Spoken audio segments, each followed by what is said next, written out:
महाराष्ट्र शासन जमीन महसूल व वन विभाग खात्याअंतर्गत जवळपास तलाठी पदासाठी तब्बल 4000 अधिकहून जागा या महाराष्ट्र शासनाने अलाउन्स केलेला आहे। तर मित्रांनो, आज आपण पाहणार आहोत तलाठी भरतीचे स्वरूप कसे असतील, त्यानंतर शैक्षणिक पात्रता काय असेल, त्यानंतर वयोमर्यादा काय असेल, त्यानंतर अभ्यासक्रम काय असेल, कोणकोणते विषय असणार आहेत आणि त्या विषयाचा अभ्यासक्रम काय असणार आहे, कागदोपत्र कोणकोणते असणार आहेत, या सगळ्या प्रश्नांचं उत्तर मी देणार आहे। नमस्कार विद्यार्थी मित्रांनो, मी प्राध्यापक चंद्रकांत खेत्री, यशस्वी स्पर्धा परीक्षा केंद्र, सिंहगड रोड, धायरी फाटा, पुणे। मी गणित आणि बुद्धिमत्ता या विषयाचं अध्यापन करतो। तर यामध्ये तलाठी ह्या विषयाचा गाढा अभ्यास घेऊन मी तलाठीची स्पेशल बॅच या माध्यमातून मी घेत आहे। तर तलाठी म्हणजे काय, तलाठीचे कर्तव्य काय असणार आहेत, तलाठी कोणत्या पदावरती असणार आहे आणि ते पदाचं काम करत असताना वेगवेगळे कर्तव्य त्या महाराष्ट्राच्या शासनाच्या माध्यमातून काय काय बजावत असतो ते आज आपण पाहणार आहोत। तर विद्यार्थी मित्रांनो, आपण तलाठी या शब्दाचा अर्थ, तलाठी म्हणजे काय, तलाठीची पार्श्वभूमी काय आहे आणि तलाठीचा इतिहास काय आहे, आज आपण तो पाहणार आहोत। दिल्लीचे बादशाह शेर शाह सुरीच्या दरबारात राजा तोरमडकल या नावाचा एक भू अभिलेख मंत्री होता। ते पुढे अकबराच्या दरबारातल्या नवरत्नापैकी एक झाला होता। त्यांनी जमीन संबंधित कामाच्या व्यवस्थापनाची पटवारी हा पद निर्माण केलं। आता पटवारी म्हणजे मित्रांनो, हा शब्द जो आलेला आहे तो हिंदी भाषेमधून आलेला आहे। नंतर भारतातील ब्रिटिश राजवटीमध्ये म्हणजेच 1814 मध्ये त्यांनी अधिनियमानुसार ग्रामीण भागातले सरकारी हिशोब व दप्तरी सांभाळण्यासाठी तलाठी या पदाची पूर्णतः त्यांनी नव्याने निर्मिती केली। त्यानंतर 1918 सालच्या महाराष्ट्रातील कुलकर्णी वतने, या कुलकर्णी वतने म्हणजेच काय आहे, जमीन महसूल विभागाच्या माध्यमातून अभ्यास करणं आणि त्याच्यावरती पूर्णतः जमीन संबंधीमध्ये व्यवस्थापन करणं हे कुलकर्णी वतने होती। त्यानंतर त्या कुलकर्णी वतनांचा समाप्त केला गेला व पगारी तत्वावर तलाठी या पदाची सुरुवात झाली। हा आपल्याला तलाठी या पदाचा इतिहास सांगतो मित्रांनो। त्यानंतर आपण पाहूया या तलाठी या पदासाठी निवडणूक कोण करतं, या तलाठी पद हे कोण निवडतं, तर हे निवडण्याच्या माध्यमातून जर बघायला गेलं तर हे जिल्हा निवड पद्धती म्हटलेलं आहे। म्हणजे आपल्या महाराष्ट्रातील जे काय 36 जिल्हे आहेत, या 36 जिल्ह्यांतर्गत या पदाची जिल्हा निवड मंडळ याप्रमाणे या पदाची नेमणूक करत असतं। त्यानंतर नेमणूक करणारे कोण, आपल्या महाराष्ट्रातील जिल्ह्याचे मेन अधिकारी म्हणजेच काय आहे, जिल्हा अधिकारी आहे। ते जिल्हा अधिकारी या पदाचं नेमणूक करतं। त्यानंतर आपण पाहूया तलाट्याचे कर्तव्य। आता तलाठी म्हणून तो काय काम करणार आहे किंवा तलाट्याचे कर्तव्य काय बजावले जाते हे आपण तलाट्याच्या कर्तव्याच्या माध्यमातून आपण पाहणार आहोत। ग्रामीण भागाच्या नोंदवह्या अद्ययावत ठेवणे, दैनंदिन कार्यावर लक्ष ठेवणे, गावकऱ्याच्या समस्या जाणून घेणं आणि त्या समस्या जाणून घेऊन शासन व जनता यामधील दुव्याचे काम करण्याचं काम हे तलाट्याचं पहिलं कर्तव्य आहे। त्यानंतर शासनाच्या गाव पातळीवर मूलभूत घटक म्हणून सरकार तलाट्याला विविध परिपत्रक, शासन निर्णय, त्यानंतर स्थायी आदेश किंवा सूचना देण्याचं काम हे तलाठी शासनाच्या माध्यमातून त्याप्रमाणे करत असतं। त्यानंतर आहे नैसर्गिक आपत्ती। नैसर्गिक आपत्ती म्हणजे काय आहे, ज्या वेळेस महारोग येतो, त्यानंतर महापूर येतो, भूकंप झाला, पूर आला, अशा जे काय नैसर्गिक आपत्ती येत असतात त्या आपत्तीची माहिती पूर्णतः मंडळ अधिकारी किंवा तहसीलदाराला देण्याचं काम हे तलाठी या पदाचं कर्तव्य आहे मित्रांनो। त्यानंतर महाराष्ट्र जमीन महसूल अधिनियम कलम 154 नुसार नोंद करणाऱ्यांचे किंवा जिल्हा अधिकाऱ्याने जे कळवलेले बदलते जे विचार जे आहेत त्याची पूर्णतः नोंद विवरण घेणे हे तलाट्याचं कर्तव्य बनतंय। त्यानंतर जिल्हा अधिकारीच्या आदेशानुसार गावातील शिधापत्रकांची सूची तयार करणं व ती गावकऱ्यांपर्यंत उपलब्ध करून देणं हे पूर्णतः तलाट्याचं कर्तव्य मानलं जातं आणि तलाठी या कर्तव्यानुसार तो कामकाज हाताळला जातो। त्यानंतर मित्रांनो आपण पाहूया की कार्यक्षेत्र काय आहे। या तलाट्याचं कार्यक्षेत्र आपण तुम्हाला दिसत असेल तर कार्यक्षेत्राच्या माध्यमातून आपण बघूया त्याचं क्षेत्र काय असतं. तलाट्याच्या कार्यक्षेत्रास सज्जा किंवा साझा असे म्हणतात, बरोबर आहे. त्यानंतर सर्वसाधारणपणे 1 ते 3 गावांचा समूह एक तलाठी असतो. म्हणजे 2 आणि 1 पेक्षा 3 हे गावं मिळून एक तलाठी असतो आणि त्या सजातील सर्व गावांची किंवा गाव दप्तरे अद्ययावत ठेवण्याची जबाबदारी तलाट्याकडे सोपवली जाते. मंडळ अधिकारी हा तलाट्याचा निकटचा वरिष्ठ असतो. परिसरातील जवळपास 10 ते 15 गावे मिळून जे कामे त्यांचे कामे आणि त्यांचं स्वरूप विचारात घेऊन मंडळ ठरविले जाते आणि या पदावरील मंडळ अधिकारी हा तलाट्याच्या दैनंदिन कामकाजावरती थेट निरीक्षण करत असतो किंवा त्याच्या निगडीत तो असतो. आता या तलाट्याचा पदाचा दर्जा कसा आहे, अशी पद्धतीची ज्या पदाची जी चढती जी आहे ती चढती रचना कशी आहे ते देखील मित्रांनो तुमच्यासाठी मी दिलेलं आहे. पहा, तलाठी, त्यानंतर मंडळ अधिकारी, त्यानंतर नायब तहसीलदार, त्यानंतर तहसीलदार, त्यानंतर प्रांत अधिकारी, त्यानंतर येते जिल्हा अधिकारी. अशा या पदांची चढती रचना याप्रमाणे वाढली जाते आणि त्याची पद बढती देखील त्याप्रमाणे होत असते. त्यानंतर मित्रांनो पाहूया आपण आता तलाठी भरती देत आहोत. आपण तलाठी भरती देत असताना शैक्षणिक पात्रता काय असली पाहिजे, तुम्ही कितवी पास झाले पाहिजे, याला आपण शैक्षणिक दर्जा शैक्षणिक पात्रता आपण त्याप्रमाणे दिलेला आहे. मग ज्यावेळेस शासन पदावली काढतं त्या GR मध्ये शैक्षणिक पात्रता किती असावी त्याप्रमाणे पात्रता पहा. कोणत्याही मान्यता प्राप्त विद्यापीठाची पदवी झाली असावी, जसं आपण डिग्री म्हणतो. आता डिग्री कोणकोणती असते, त्याच्या शाखा असतात, जसं कला क्षेत्र आहे, वाणिज्य क्षेत्र आहे, विज्ञान क्षेत्र आहे. म्हणजेच आर्ट्स असेल, कॉमर्स असेल, सायन्स असेल, हा कोणत्याही शासन मान्य विद्यापीठामधून त्याची डिग्री म्हणजे पदवी झालेला असावा. तो पदवी झाल्यानंतर तो या तलाठी पदासाठी तो अर्ज करू शकतो किंवा उमेदवारी मिळवू शकतो. त्यानंतर आहे शासन निर्णय माहिती तंत्रज्ञान मध्ये नमूद केल्यानुसार संगणक ज्ञान, अगदी महत्वाचा मित्रांनो, संगणक ज्ञान आणि माहिती तंत्रज्ञान या परीक्षा जी आहेत तो उत्तीर्ण झालेला असावा. आता हे संगणक ज्ञान कसं आहे, महाराष्ट्र शासनाने MKCL नावाची परीक्षा, त्या परीक्षेमध्ये हे एक MSCIT म्हणजे बेसिक कॉम्प्युटर नॉलेज हे असणं खूप गरजेचं आहे. त्यानंतर काही CCCC असतात, काही C++ असतात किंवा टॅली असे कोर्स असतात कॉम्प्युटर ज्ञानाचे, ते तुम्हाला ज्ञान असणं खूप गरजेचं आहे. त्यानंतर मित्रांनो आपल्याला भाषा देखील खूप महत्त्वाची आहे. ती भाषा महाराष्ट्रामध्ये वापरली जाते मराठी. तुम्हाला मराठी भाषा बोलता आली पाहिजे, लिहिता आली पाहिजे. त्यानंतर हिंदी भाषा देखील बोलता आली पाहिजे आणि लिहिता देखील आली पाहिजे. याचं ज्ञान आवश्यक असणं खूप गरजेचं आहे. याला म्हटलेलं आहे शैक्षणिक पात्रतेच्या माध्यमातून ह्या पात्रता खूप महत्त्वाच्या ठरतात. त्यानंतर आपण पाहूया वयोमर्यादा. आता सर मी तलाठी भरती देत आहे, मी उमेदवार आहे, पण माझी वयोमर्यादा कितीपर्यंत असली पाहिजे, माझं वय किती पूर्ण झालं असावं आणि कितीपर्यंत मी ही परीक्षा देऊ शकतो, त्यासाठी वयोमर्यादा मी तुम्हाला दिलेला आहे.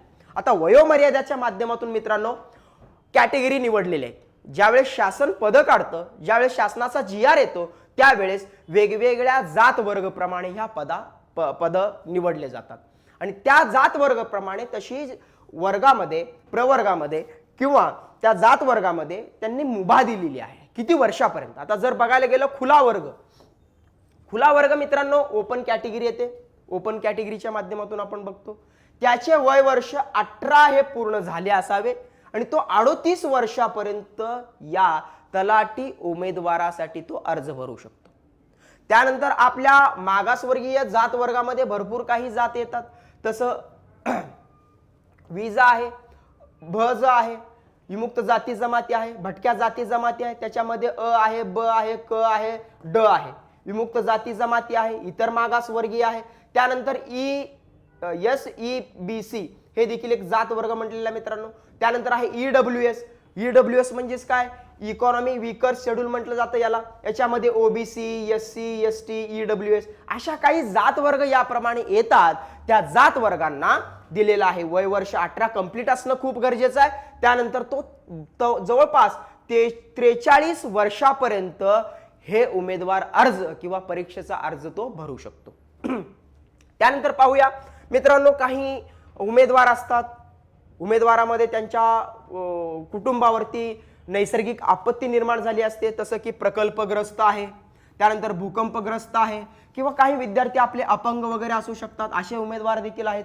अशा विद्यार्थ्यांना 18 वर्ष कंप्लीट असलं पाहिजे, 18 वर्ष पूर्ण असलं पाहिजे आणि 45 वर्षापर्यंत तलाठी या पदाचा अर्ज तो करू शकतो किंवा उमेदवारी देऊ शकतो. त्यानंतर आहे खेळाडू म्हणजे स्पोर्ट्समॅन. काही उमेदवार असतात, खेळाडू असतात. खेळाडूच्या माध्यमातून जर बघायला गेलं, स्पोर्ट्स कोटा म्हटला जातो. शासन स्पोर्ट्स कोट्यामधून देखील काय काढलं जातं, जागा काढल्या जातात. जसे काही विद्यार्थी स्पोर्ट्स मधून असतात अशा विद्यार्थ्यांसाठी वय वर्ष ठरलेलं आहे, 18 वर्ष कंप्लीट असणं आणि 43 वर्षापर्यंत हा उमेदवारी अर्ज भरू शकतो. त्यानंतर आहे माजी सैनिक म्हणजेच काय, एक्स आर्मी. देशाची सेवा करून जो रिटायरमेंट झालेला जो उमेदवार असतो, तो उमेदवार जो आहे तो माजी सैनिक म्हणून गणलं जातं आणि त्या उमेदवाराला जवळपास 18 वर्ष कंप्लीट तर 45 वर्षापर्यंत तो माजी सैनिक उमेदवार या तलाठी पदासाठी अर्ज भरू शकतो. त्यानंतर आहे पदवीधर, पदवीधारक, अंशकालीन उमेदवारांसाठी ही देखील त्याच्यामध्ये मुभा दिलेली आहे. या मुभेच्या माध्यमातून जर बघायला गेलं, 18 वर्ष कंप्लीट ते 55 वर्षापर्यंत तो तलाठीचा अर्ज उमेदवारी त्याप्रमाणे बघत असतो. मित्रांनो, आपण हे वय वर्ष त्याप्रमाणे बघितलेलं आहे. मर्यादा कितीपर्यंत आहे, वय वर्ष कंप्लीट किती असलं पाहिजे आणि किती वर्षापर्यंत तो अर्ज करू शकतो, याप्रमाणे हे महाराष्ट्र शासनाचा GR सांगितलेला आहे. त्यानंतर बघूया मित्रांनो, आवश्यक कागदोपत्रे. अगदी जवळपास खूप महत्वाचा मुद्दा आहे की विद्यार्थी अभ्यास करत असतात. विद्यार्थी अभ्यास करत असताना त्यांचे कागदोपत्र देखील बळकावणं खूप गरजेचं आहे. उदाहरणार्थ, जो विद्यार्थी अभ्यास करत आहे आणि तो त्याच्याकडे डोमासाईल नाहीये, अधिवास प्रमाणपत्र नाहीये, तर अशा विद्यार्थी अशा परीक्षांना मुकले जातात. म्हणून कागदोपत्र हाताळणं खूप गरजेचं आहे. म्हणून आवश्यक ते कागदोपत्र आपण बघूया. शैक्षणिक पात्रतेच्या माध्यमातून काय काय कागदोपत्र लागतात ते देखील आपण बघूया. शाळा सोडल्याचा दाखला, तो 10वी असेल, 12वी असेल, पदवी असेल. त्यानंतर आहे 10वीचे मार्कशीट आणि बोनाफाईड सर्टिफिकेट, हे दोन त्याप्रमाणे आपल्याला येतात.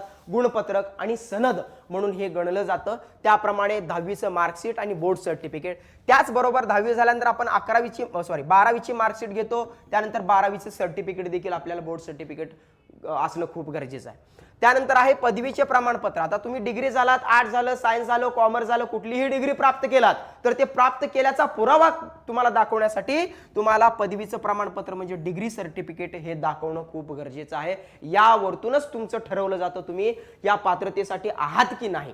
त्यानंतर मित्रांनो पाहूया, पोस्ट ग्रॅज्युएशन असेल, त्याच्यानंतर तुम्ही मास्टर ऑफ डिग्री केला असेल ते देखील तुम्ही देऊ शकता. त्यानंतर इतर शैक्षणिक कागदोपत्र जसं NSS आहे, NCC आहे, अशा काही जे काही शैक्षणाच्या माध्यमातून आपण शिक्षण करत असताना वेगवेगळे सर्टिफिकेट प्रमाणपत्र बळकावत असतो, त्याचं देखील असणं गरजेचं आहे. त्यानंतर मित्रांनो आपण पाहतोय शैक्षणिक व्यतिरिक्त कोणकोणते कागदोपत्र आपल्याकडे असणं खूप गरजेचं आहे. त्याचबरोबर आहे अधिवास प्रमाणपत्र, अगदी खूप महत्वाचं आहे. त्याला आपण डोमासाईल म्हणतो मित्रांनो. डोमासाईल हे अधिवास प्रमाणपत्र काय प्रूव्ह करतं की तुम्ही महाराष्ट्राचे नागरिक आहात की नाही, याप्रमाणे हे प्रूव्ह करतं अधिवास प्रमाणपत्र. त्याला आपण डोमासाईल सर्टिफिकेट म्हणतो. आता तुम्ही ज्यावेळेस महाराष्ट्रामध्ये आहात, महाराष्ट्रामध्ये आहे, तुमच्याकडे डोमासाईल नाहीये, तर तुम्हाला गणलं जात नाही. म्हणून तुम्हाला इथं डोमासाईल म्हणजेच काय अधिवास प्रमाणपत्र असणं खूप गरजेचं आहे. राष्ट्रीयत्व प्रमाणपत्र म्हणजे नॅशनॅलिटी सर्टिफिकेट हे देखील महत्वाचं आहे. जातीचा दाखला. आता जातीचा दाखला आहे, ज्यावेळेस शासन वेगवेगळ्या जात वर्गाप्रमाणे पदावली काढत असतो, त्यावेळेस तुम्हाला कोणत्या जातीमधून मोडता किंवा कोणत्या जातीमधून तुम्हाला अर्ज करायचा आहे, ते जात ज्यावेळेस तुम्ही टाकता त्या जातीचं प्रूफ असणं खूप गरजेचं आहे. ते प्रूफ करून देतं जातीचा दाखला. त्यानंतर नॉन क्रिमिलरी. आता नॉन क्रिमिलरी कोणाला लागतं, SC ST सोडून इतर सर्व जात वर्गांना नॉन क्रिमिनल लागतं, हे लक्षात असणं खूप गरजेचं आहे. जात वैधता जर असेल म्हणजे जे जात वैधता त्याला आपण काय म्हणतो, कास्ट व्हॅलिडिटी सर्टिफिकेट असं म्हटलं जातं, ते देखील असणं खूप गरजेचं आहे. त्यानंतर EWS मधून तुम्ही भरत असाल तर EWSचं प्रमाणपत्र देखील असणं गरजेचं आहे. त्यानंतर आहे महिला आरक्षण, म्हणजे महिला आरक्षण जवळपास 30% आरक्षण त्याप्रमाणे दिलं जातं, याचं प्रमाणपत्र देखील आरक्षणाच्या माध्यमातून असणं खूप गरजेचं आहे. हे सगळे कागदोपत्र तहसीलदार कार्यालय मध्ये त्याप्रमाणे मिळत असतं, किंवा शहरामध्ये असाल तर तुम्हाला ई महासेवा केंद्र म्हणून एक केंद्र शासनाने म्हणजे वेगवेगळ्या विभागाच्या माध्यमातून उघडलेले आहेत. तिथं जाऊन तुम्ही ई सेवा केंद्रामध्ये या कागदोपत्राची मागणी तुम्ही करू शकता. त्यानंतर आहे इतर कागदोपत्र. मित्रांनो, ज्यावेळेस तुम्ही अपंग आहात तर अपंग कशावरून आहात हे कागदोपत्र तुम्हाला गरजेचं आहे, बरोबर आहे. त्यानंतर माजी सैनिक आहात तर तुमचं डिस्चार्ज बुक असणं खूप गरजेचं आहे, माजी सैनिक प्रमाणपत्र. त्यानंतर खेळाडू असाल तर ते हे प्रूफ करण्यासाठी स्पोर्ट्स सर्टिफिकेट असणं खूप गरजेचं आहे. ज्या तुम्ही स्पोर्ट्समधून खेळत आहात त्या स्पोर्ट्सचं सर्टिफिकेट दाखवणं खूप गरजेचं आहे. अशा माध्यमातून सगळ्यात महत्त्वाचं हे कागदोपत्राचं मित्रांनो, तुम्हाला ज्यावेळेस शासनाचे कोणताही स्पर्धा परीक्षामध्ये जर तुम्ही परीक्षा देत असाल तर हे कागदोपत्र असणं खूप गरजेचं आहे. त्यानंतर मित्रांनो आपण पाहूया परीक्षाचं स्वरूप कसं असणार आहे आणि त्याच्या अभ्यासक्रमातील विषय कोणकोणते असणार आहे. मित्रांनो, ज्यावेळेस आपण अभ्यास करत असतो किंवा एखादी स्पर्धा परीक्षा देत असतो, मग कोणकोणते विषय असतील बुवा, मग कोणकोणत्या विषयाचा अभ्यास त्याप्रमाणे आपल्या असतो. मित्रांनो, ज्यावेळेस आपण विषय जे आहेत, जे इयत्ता 5वी पासून ते पदवीपर्यंत आपण वेगवेगळे विषय हाताळतो, तेच विषय आपल्याला स्पर्धा परीक्षामध्ये पुन्हा एकदा त्या अभ्यासक्रमाच्या आधारावरती आपल्याला प्रश्न विचारले जातात. तर अभ्यासक्रमाच्या माध्यमातून जर विषयाचे बघायला गेलं तर हे विषय तुम्हाला समोर दिसत आहेत. त्या अगोदर मित्रांनो, आता ही परीक्षा जी आहे कोण कंडक्ट करणार आहे, ही परीक्षा कोण घेणार आहे, सगळ्यात महत्त्वाचा मुद्दा आहे मित्रांनो. आत्तापर्यंत जे काय शासनाने निर्णय दिलेला आहे तो निर्णयाच्या माध्यमातून मी हे कंटेंट टाकलेलं आहे. म्हणजेच IBPS institute banking of personal selection किंवा TCS याद्वारे वस्तुनिष्ठ बहुपर्यायी, ही वस्तुनिष्ठ बहुपर्याय असणार आहे. पण ती कशी असणार आहे मित्रांनो, ऑनलाईन स्वरूपाची ही प्रश्नपत्रिका असणार आहे. कॉम्प्युटरवरती तुम्हाला जाऊन त्या प्रश्नपत्रिका सोडवायची आहे, ती ऑनलाईन स्वरूपामध्ये असणार आहे. आणि सोडवत असताना ते विषय कोणकोणते आहेत आपण पाहूया. माय मराठी म्हणजे आपली मातृभाषा जी मराठी आहे, ती मराठी आपण महाराष्ट्रीयन आहोत आणि आपली मातृभाषा मराठी आहे, त्याचं देखील ज्ञान असणं खूप गरजेचं आहे. म्हणून मराठी व्याकरण. आता या मराठी व्याकरणामध्ये प्रश्न किती विचारले जातात सर, तर एकूण प्रश्न आहेत 25 प्रश्न. मित्रांनो, जर आपण बघायला गेलं 25 प्रश्न हे मराठी व्याकरणासाठी विचारलेलं आहे. आता मराठी व्याकरणासाठी 25 प्रश्न विचारलेले आहेत तर 50 गुण दिलेला आहे. म्हणजेच एका प्रश्नासाठी 2 गुण याप्रमाणे प्रश्नपत्रिकेमध्ये तुम्हाला दिले असणार आहे, गुणांचा दर्जा. त्यानंतर त्यासोबत आहे इंग्रजी व्याकरण. हे देखील तुम्हाला इंग्रजी व्याकरण हा विषय दिलेलाच आहे. त्याचे देखील प्रश्न मित्रांनो 25 प्रश्न असणार आहेत आणि 50 गुण देखील असणार आहेत. त्यानंतर अंकगणित आणि बुद्धिमत्ता हे दोन्ही मिळून जवळपास 25 प्रश्न विचारले जाणार आहेत आणि ते देखील आहेत 25 प्रश्न 50 गुण त्याप्रमाणे दिलेला आहे. त्यानंतर आहे सामान्य ज्ञान. आता सामान्य ज्ञान असणार आहे. सामान्य ज्ञानामध्ये कोणकोणते विषय येणार आहेत सर, सामान्य ज्ञान म्हणजे जनरल स्टडीज त्याप्रमाणे आपण म्हणत असतो. सामान्य ज्ञानामध्ये जर आपण विषयाची विभागणी केली गेली तर आपला इतिहास आहे, त्यानंतर भूगोल आहे, त्यानंतर अर्थशास्त्र आहे, त्यानंतर राज्यशास्त्र आहे, त्यानंतर तुम्हाला विज्ञान येणार आहे, जीवशास्त्र, रसायनशास्त्र, भौतिकशास्त्र देखील येणार आहे आणि त्यानंतर जे करंट अफेअर्स म्हणजेच आपण चालू घडामोडी जे म्हणतो ते चालू घडामोडी देखील याच्यामध्ये समावेश केलेला आहे. सामान्य ज्ञानाच्या माध्यमातून जर बघायला गेलं एकूण मित्रांनो 25 प्रश्न तुम्हाला विचारलेले आहेत. 25 प्रश्न विचारलेत, गुण किती आहेत मित्रांनो, 50 गुण तुम्हाला इथं दिलेले आहेत. त्यानंतर एकूण प्रश्न आणि किंवा एकूण गुण जर बघायला गेलं तर आपल्याला एकूण ह्यांची बेरीज गणना केली असता 100 प्रश्न निर्माण होतात आणि प्रत्येक प्रश्नासाठी 2 गुण म्हणजे एकूण तुमची 200 गुणांची तलाठीची भरतीची परीक्षा होणार आहे मित्रांनो. म्हणून या अभ्यासक्रमामध्ये हे सगळे विषय समावेश आहेत आणि या समावेश विषयामधून वेगवेगळ्या घटकावरून तुम्हाला प्रश्न विचारले जातात. त्या प्रश्नांचं त्या प्रमाणामध्ये तुम्हाला अभ्यास करावा लागणार आहे. त्यानंतर खूप महत्त्वाचं आहे, इथे पाहू शकता या परीक्षेतील प्रत्येक एका प्रश्नासाठी 2 गुण असतील. एका प्रश्नासाठी किती गुण असतील मित्रांनो, 2 गुण असणार आहे आणि या परीक्षेचा दर्जा पदवीच्या समकक्षेत राहतील. म्हणजे ज्यावेळेस दर्जा जो आहे प्रश्न विचारण्याचा तो दर्जा तुम्हाला दिलेला आहे, जो पदवीपर्यंत जो अभ्यासक्रम आहे, ज्या पदवी लेवलच्या प्रश्नपत्रिकेच्या माध्यमातून जे प्रश्न विचारले जातात त्या लेवलचेच आपल्याला या स्वरूपामध्ये प्रश्न विचारले जाणार आहेत. आता या प्रश्नपत्रिकेची भाषा शैली कशी असणार आहे मित्रांनो, इंग्रजी हा विषय वगळता इतर विषय प्रश्न मराठी स्वरूपामध्ये तुम्हाला विचारले गेलेले आहेत. म्हणजे इंग्रजीचा जो विषय जो आहे, जे इंग्रजीसाठी विचारले जाणारे जे 25 प्रश्न आहेत, ते 25 प्रश्न इंग्रजीच्या माध्यमातूनच विचारले जातील आणि तो विषय वगळता तुम्हाला इतर बाकीचे विषय जे आहे मराठी भाषेमध्येच प्रश्न असणार आहेत, मराठी भाषेमध्येच त्याचे वस्तुनिष्ठ बहुपर्यायी असणार आहेत. आपल्याला मराठी भाषेची जाण आहे म्हणून त्याप्रमाणे मराठीच्या माध्यमातून हे प्रश्न तुम्हाला विचारलेले आहेत. त्यानंतर आपण मित्रांनो पाहूया, तर सगळ्यात महत्त्वाचा मुद्दा जो आहे मित्रांनो, आता तलाठीची भरतीची परीक्षा जी आहे शासन अनाउन्स केलेला आहे. आता GR येण्याची शक्यताच आहे आणि त्या GRच्या येण्याच्या शक्यतेच्या माध्यमातून माझी जवळपास 4 ते 7 जणांची टीम आहे.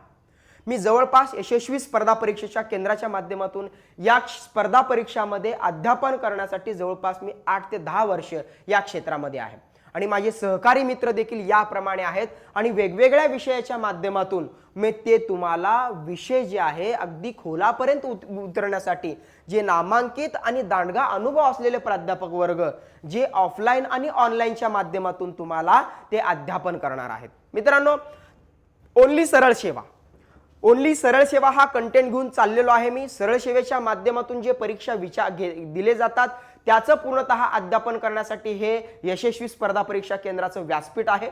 त्याच्या माध्यमातून जे IBPS आणि TCS जे न्यू पॅटर्न जे आहे त्या न्यू पॅटर्न प्रमाणे गट क आणि गट ड या लेवलच्या पदांचं अध्यापन करण्यासाठी हे यशस्वी स्पर्धा परीक्षा केंद्र आहे. तलाठी भरती त्यानंतर वनरक्षक भरती हे 2 अनाउन्स केलेलं आहे महाराष्ट्र शासनाने. याचं पूर्णतः आम्ही बॅचच्या माध्यमातून हे अध्यापन करणार आहोत. त्याच्यामध्ये संपूर्ण लेखी परीक्षाचं पूर्णतः मार्गदर्शन तुम्हाला मिळणार आहे, ते पण दणकट आणि जबरदस्त. बेसिक पासून ते ॲडव्हान्स लेवल पर्यंत तुम्हाला हे सगळे विषय जे आहेत आम्ही गळ्यामध्ये उतरवणार आहोत. त्यानंतर त्याच्या सराव चाचण्या देखील घेणार आहोत. मित्रांनो, आता आपल्याला या स्पर्धा परीक्षामध्ये कोणत्या लेवलचे प्रश्न विचारले जातात, कुठल्या पद्धतीने प्रश्न विचारले जातात त्याचा देखील आढावा म्हणजे ट्रेलर आम्ही त्याप्रमाणे देणार आहोत. ते आहे सराव चाचणी. सराव चाचणीमध्ये तुम्हाला खूप काही परीक्षा संदर्भामध्ये जे काही प्रश्न लेवल दे विचारलेला आहे त्या लेवल प्रमाणे आम्ही प्रश्न तयार केलेले आहोत. त्यासाठी वेगळी जवळपास 8 जणांची टीम आहे मित्रांनो. त्याच्यावरती IMP क्वेश्चन कसं येणार आहे, भविष्यामध्ये प्रश्न कसा येऊ शकतो याच्यावरती काम करण्यासाठी ती टीम आहे. त्या अध्यापनाच्या माध्यमातून त्या टीम प्रमाणे माध्यमातून 100% काय 1000% येणाऱ्या स्पर्धा परीक्षामध्ये याच सराव चाचणीमधले प्रश्न येतील हे हमखास देखील हमी देतो. म्हणून लेखी परीक्षा आणि सराव चाचणी म्हणजेच काय 100% निकाल तुमचं 100% असणार आहे मित्रांनो. जर तुम्ही या स्वरूपाचा अभ्यासक्रम करत असाल, टेस्ट सिरीज तुम्ही देत असाल तर अशा माध्यमातून तुम्हाला तिथं 100% निकाल येण्याची दाट शक्यता आहे. 2023 मध्ये ही परीक्षा राबवली जाणार आहे आणि म्हणून आम्ही 2023च्या येणाऱ्या या महिन्यामध्ये आम्ही ती परीक्षाच्या माध्यमातून अध्यापन करण्याचा जास्त काही प्रयत्न करणार आहोत. हे बॅच चालणार आहे मित्रांनो. जवळपास 21 फेब्रुवारी पासून आमची नवीन बॅच चालू होणार आहे आणि अनुभवी प्राध्यापक वर्ग माझ्याकडे आहेत. आत्ताच त्यांचं मी त्या प्रमाणामध्ये सांगितलं. जसं प्राध्यापक चंद्रकांत खित्री म्हणजे मी स्वतः जवळपास या 10 वर्षापासून मी गणित या विषयाचं मी अध्यापन करत आहे. काही कालांतराने काही दिवसांनी माझं पुस्तक देखील येण्याची शक्यता आहे मित्रांनो. तुम्हाला या गणिताच्या माध्यमातून जे बेसिक पासून ते ॲडव्हान्स लेवल पर्यंत जवळपास तलाठीच्या भरतीच्या पलीकडे जाऊन देखील असे काही प्रश्न माझ्या ट्रिक्सनी तुम्हाला सोडवण्याचं पूर्णतः या गणितामध्ये देणार आहे. या गणितामध्ये तुम्हाला 3 टाईपचे गणित, एकच गणित 3 टाईपमध्ये तुम्हाला सोडवलं जाणार आहे. एक म्हणजेच काय आहे तुमचं पुस्तकी मेथड, त्यानंतर शॉर्ट ट्रिक्स मेथड आहे, त्यानंतर लॉजिकल मेथड. हे लॉजिकल मेथड पेन न चालवता तुमचं पर्याय कसं निवडता आलं पाहिजे ते लॉजिकल मेथड मी या गणिताच्या माध्यमातून मित्रांनो मी तुम्हाला शिकवणार आहे. त्यानंतर आहे वैजनाथ ढेंडुळे. वैजनाथ ढेंडुळे हे तुम्ही नाव ऐकलं असाल, म्हणजे अनअकॅडमी मधले टॉप 10 मधले प्राध्यापक वर्ग आहेत. ते इंग्रजी व्याकरण तुम्हाला जबरदस्त त्या प्रमाणामध्ये शिकवणार आहेत. यांचा जवळपास 10 वर्षांचा अनुभव आहे मित्रांनो. त्यांचं पुस्तक देखील त्यांचं लिहिणं चालू आहे. इंग्रजी व्याकरण बेसिक पासून ते ॲडव्हान्स लेवलच्या माध्यमातून तुम्हाला इंग्रजी व्याकरण हे तुमच्या गळ्यामध्ये उतरवणार आहेत. त्यासोबत आमचे सहकारी सचिन अतकरे सर हे जवळपास 11 ते 12 वर्षापासून या क्षेत्रामध्ये आहेत आणि या क्षेत्रामध्ये आतापर्यंत MPSC असेल, UPSC असेल किंवा वेगवेगळ्या स्पर्धा परीक्षामधले जे काय मराठी हा विषय असतो तो मराठी विषय अगदी तुम्हाला बेसिक पासून ते ॲडव्हान्स पर्यंत आणि जबरदस्त ट्रिक प्रमाणे जे कंटेंट जे आहेत कंटेंट लक्षात असलेच पाहिजे असे जबरदस्त आणि मजेशीर ट्रिक्स तुम्हाला या मराठी व्याकरणामध्ये शिकवलं जाणार आहे. त्यासोबत आमचे जे आहेत सोमनाथ गडेवार सर, मित्रांनो, हे बुद्धिमत्ता माझ्यासोबतच बुद्धिमत्ता जे शिकवत आहेत, मग बुद्धिमत्ता ही जी हा जो विषय जो आहे तो गणितावरती अवलंबून आहे. ज्या मुलाचं गणित पक्का आहे तो बुद्धिमत्तेमध्ये एक्सपर्ट झाला, बुद्धिमत्तेमध्ये त्याची चालना मिळाली, असं आत्तापर्यंत स्पर्धा परीक्षेच्या युगामध्ये आपण मार्गदर्शन घेत असतो आणि त्या माध्यमातून आपण अनुभव देखील घेत असतो. तेच सोमनाथ गडेराव सर, जवळपास यांना 8 ते 10 वर्षांचा अनुभव आहे. हे बुद्धिमत्ता तुम्हाला टॉप टू बॉटम पर्यंत सगळ्या काही गोष्टींचा लॉजिक ट्रिक्स या बुद्धिमत्तेच्या माध्यमातून तुम्हाला शिकवणार आहेत. अशा पद्धतीने जे काही येणारी जी भरती आहे, तलाठी आणि वनरक्षक हे डोळ्यासमोर ठेवून आणि ओन्ली सरळ सेवेच्या माध्यमातून त्या मुलांना काय पाहिजे, त्यांची बेसिक कच्चा असेल तर ते पक्क कसं करायचं याची जबाबदारी आम्ही या जवळपास 14 जणांनी आम्ही त्याप्रमाणे घेतलेले आहोत मित्रांनो. त्यानंतर आमचे खास वैशिष्ट्य काय आहेत ते त्यावरती देखील थोडंसं लक्ष घालूया. प्रत्येक विषयासाठी अनुभवी आणि प्राध्यापक वर्ग आहे. ज्या प्राध्यापकांचं आता मी जे विश्लेषण केलं यांचा दांडगा अनुभव तुम्हाला या बॅचमध्ये तुम्हाला शिकायला मिळणार आहे. दर आठवड्यात झालेल्या घटकावरती आम्ही सराव चाचण्या देखील घेणार आहोत मित्रांनो. जो घटक झाला त्याच्यावरती सराव चाचणी, बेसिक पासून ते ॲडव्हान्स पर्यंत कुठल्या लेवलचे प्रश्न येतात त्या धडा परफेक्ट झालाच पाहिजे अशा माध्यमातून आम्ही घटकानिहाय त्याप्रमाणे काय घेणार आहोत, सराव चाचण्या घेणार आहोत. त्यानंतर आहे IBPS आणि TCS न्यू पॅटर्न प्रमाणे आम्ही प्रश्नपत्रिकेचा आत्ताच तुम्हाला सराव प्रश्नपत्रिकेचं विश्लेषण केलं. जे IBPS विचारणार आहे, TCS विचारणार आहे, ऑनलाईन स्वरूपामध्ये जे विचारणार आहे, IBPSचा जवळपास कित्येक वर्षांचा अनुभव करून त्यांची परीक्षेच्या प्रश्नपत्रिका चाळून त्यानंतर जवळपास आमची 8 जणांची त्या प्रश्नपत्रिकेवरती टीम काम करत आहे आणि त्या प्रश्नपत्रिकेमधले 99.99% प्रश्न येतीलच असे आम्ही देतो. तशा आमचे सराव प्रश्नपत्रिका देखील आमच्या बनल्या. त्या सराव प्रश्नपत्रिकेच्या माध्यमातून तुमच्याकडून सगळ्या जवळपास 10 ते 15 हजार प्रश्नांचा सराव चाचण्याचा दांडगा एक्सपिरियन्स तुम्हाला या प्रमाणामध्ये मिळणार आहे मित्रांनो. त्यानंतर इतर काही विषय आहेत. GS सामान्य ज्ञानमध्ये माझीच टीम असणार आहे. याच्यामध्ये याच मधले देखील प्राध्यापक तुम्हाला शिकवू शकतात, जसं इतिहास असेल, भूगोल असेल, नागरिकशास्त्र असेल, अर्थशास्त्र असेल, राज्यशास्त्र असेल, विज्ञान असेल, याच्यामधले मुरलेले माणसं देखील माझ्याकडे आहेत, मुरलेले प्राध्यापक वर्ग आहेत, ते देखील GS ची टीम माझ्याकडे आहे. ती GS ची टीम तुम्हाला शिकवण्यासाठी याप्रमाणे येत आहे. त्याप्रमाणे हे आहे यशस्वी स्पर्धा परीक्षा केंद्र मित्रांनो. जवळपास 10 वर्षापासून हे केंद्र येणाऱ्या जे काय खेडेगावातून गरीब होतकरू मुलं आहेत त्यांचं स्वप्न जे आहे शासकीय अधिकारी होण्याचं आणि ते स्वप्न पूर्ण करण्याचं काम जवळपास यशस्वी स्पर्धा परीक्षा केंद्र हे 10 वर्षापासून करत आहे.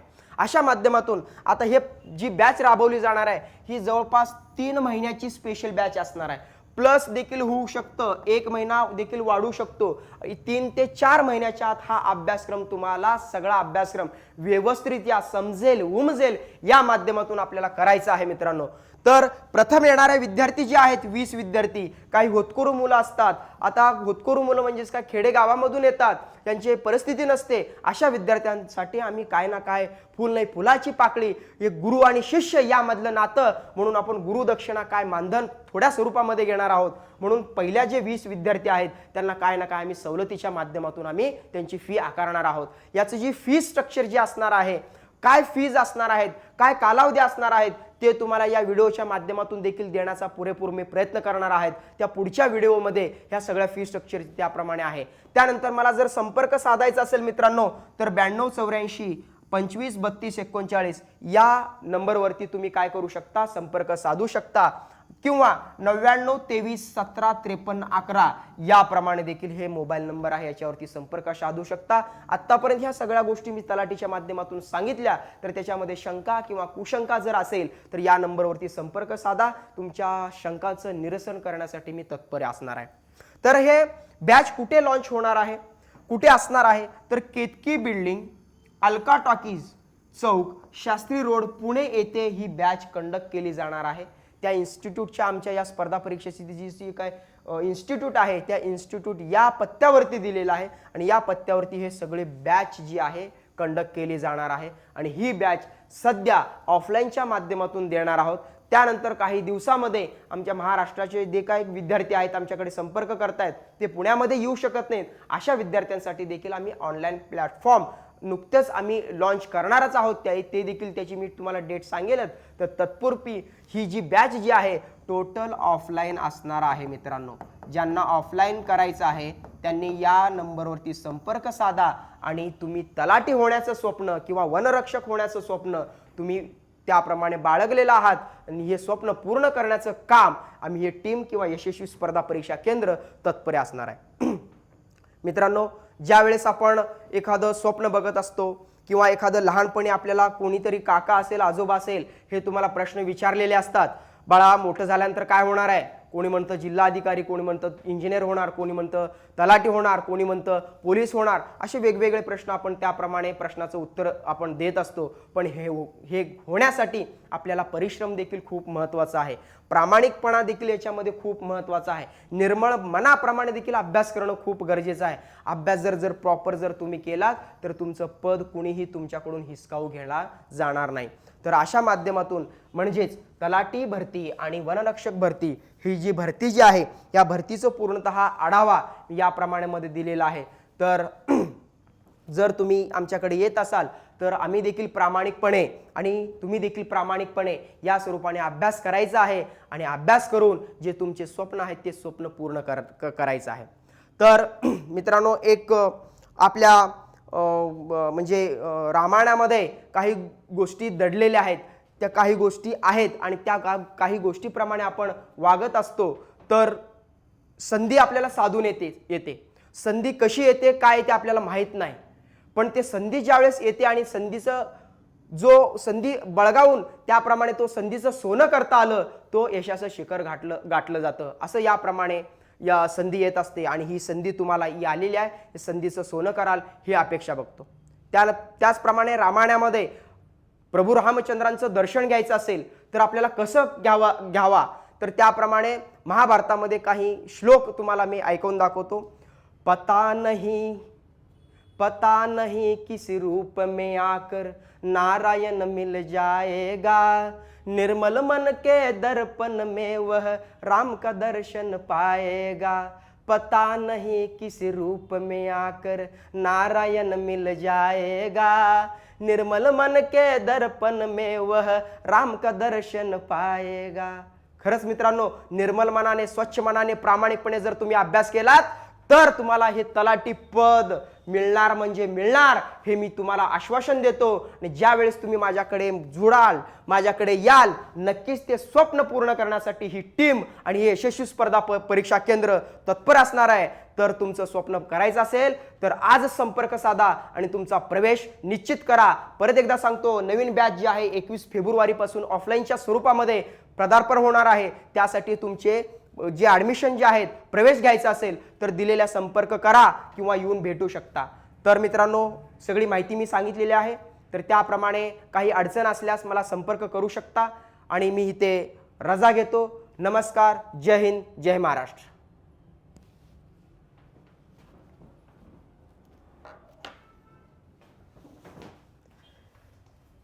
बंद करा.